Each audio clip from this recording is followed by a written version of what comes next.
Épître de Paul aux Romains, chapitre 10. Frères, le vœu de mon cœur et ma prière à Dieu pour eux, c'est qu'ils soient sauvés.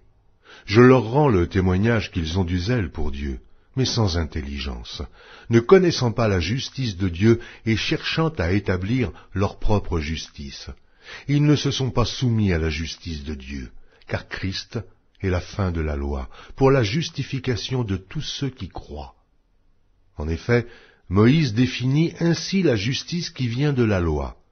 L'homme qui mettra ces choses en pratique vivra par elles.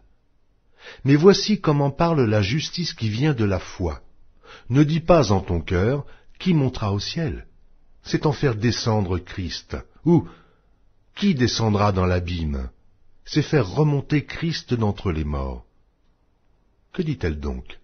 La parole est près de toi, dans ta bouche et dans ton cœur. Or, c'est la parole de la foi que nous prêchons. Si tu confesses de ta bouche le Seigneur Jésus, et si tu crois dans ton cœur que Dieu l'a ressuscité des morts, tu seras sauvé. Car c'est en croyant du cœur qu'on parvient à la justice, et c'est en confessant de la bouche qu'on parvient au salut, selon ce que dit l'Écriture. Quiconque croit en lui ne sera point confus. Il n'y a aucune différence, en effet, entre le juif et le grec, puisqu'ils ont tous un même Seigneur, qui est riche pour tous ceux qui l'invoquent.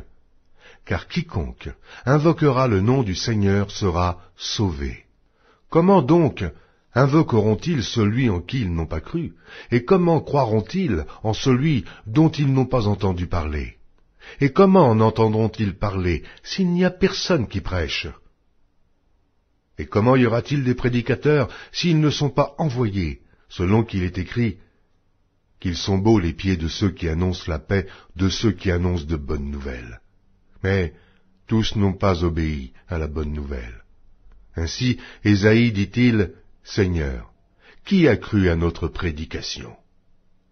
Ainsi, la foi vient de ce qu'on entend, et ce qu'on entend vient de la parole de Christ. Mais que dis-je? N'ont-ils pas entendu? Au contraire. Leur voix est allée par toute la terre, et leur parole jusqu'aux extrémités du monde. Mais je dis, Israël ne l'a-t-il pas su? Moïse le premier dit, j'exciterai votre jalousie, parce qu'il n'est point une nation. Je provoquerai votre colère par une nation sans intelligence. Et Isaïe pousse la hardiesse jusqu'à dire, j'ai été trouvé par ceux qui ne me cherchaient pas. Je me suis manifesté à ceux qui ne me demandaient pas. Mais au sujet d'Israël, il dit, j'ai tendu mes mains tout le jour vers un peuple rebelle et contredisant.